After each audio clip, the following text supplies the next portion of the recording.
This is Optimal Living Daily, episode 1730, The Value of Fasting from Anything and How to Get Started, by Joshua Becker of Becoming Minimalist.com. And I'm your narrator, Justin Malik, reading you blogs every single day of the year. We have 5 shows covering a bunch of different topics. Search for Optimal Living Daily wherever you're hearing this to find all of them. But for now, let's get right to it as we optimize your life. The Value of Fasting from Anything and How to Get Started, by Joshua Becker of BecomingMinimalist.com.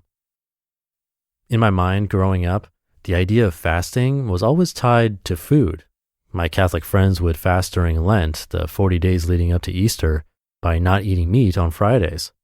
While my family never observed Lent in the traditional sense, I was still encouraged to consider fasting from food as a spiritual discipline by abstaining from eating for 24 hours as a means to focus more attentively on God.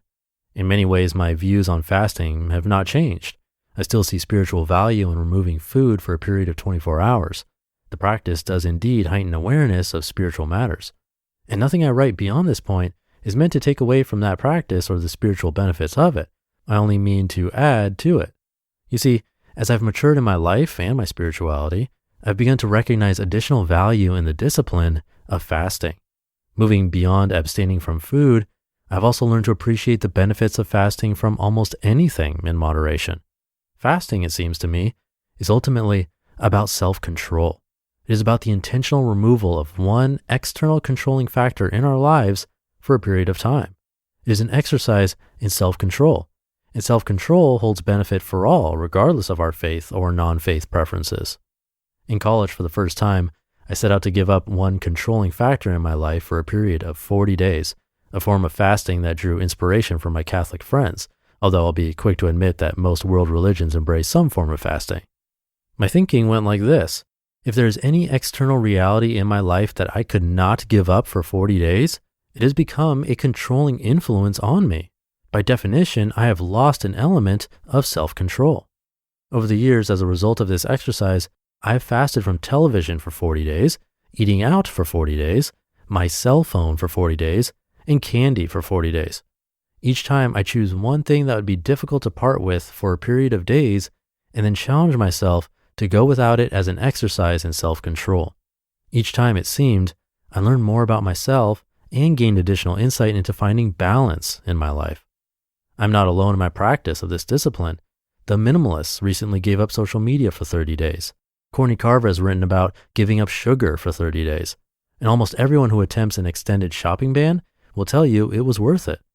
There is value in this practice, however you choose to embrace it. Currently, my fasting practice looks a bit different than the extended period of abstaining 30 or 40 days from a specific item.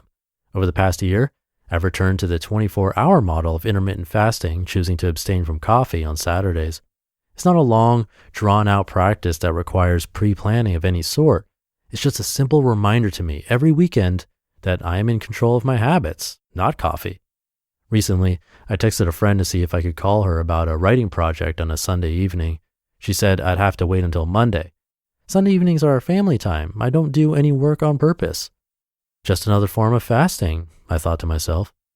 There is value in this discipline. Here's a quick guide to get started. Number 1, choose one external influence in your life to fast from.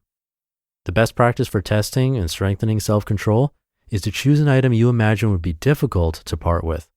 Finish this sentence: I could never go 40 days without blank.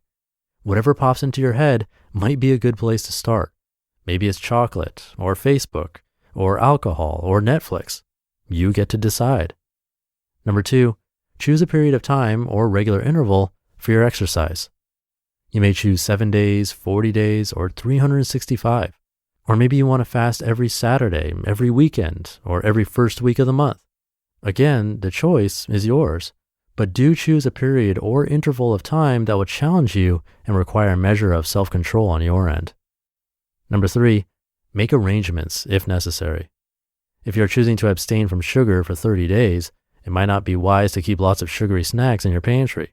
If you decide to give up television for a period of time, it may be beneficial to remove the temptation entirely, assuming other members in your family do not object. When I gave up eating out for 40 days, I needed to think through and prepare adequately for brown bag lunches each day instead. Number 4, embrace the discipline and expect the beginning to be the hardest. There's nothing wrong with this being difficult, especially at first. Expect it and embrace it. In fact, if the fasting is not difficult for you, you may want to consider choosing something more difficult to give up. Number 5, find meaning in defeat. If you give in at some point during the experiment and succumb to the temptation, don't lose heart. Make failure your servant by examining its root, and then get back up to try again. Number 6, re-enter slowly. When you complete your exercise, reintroduce the item into your life deliberately. Remember, you have not committed to giving up something for the rest of your life, only for a predetermined period of time. But that doesn't mean you automatically return the element to the same level of influence it had before. Almost certainly you will have learned something during the process that will enable you to reintroduce the item in a healthier manner. Many of the external items that subconsciously control our lives are not needs, they are wants, like coffee, dessert, television, Facebook, etc. But we have become so accustomed to having them in our lives on a daily basis, we quickly confuse our wants and our needs.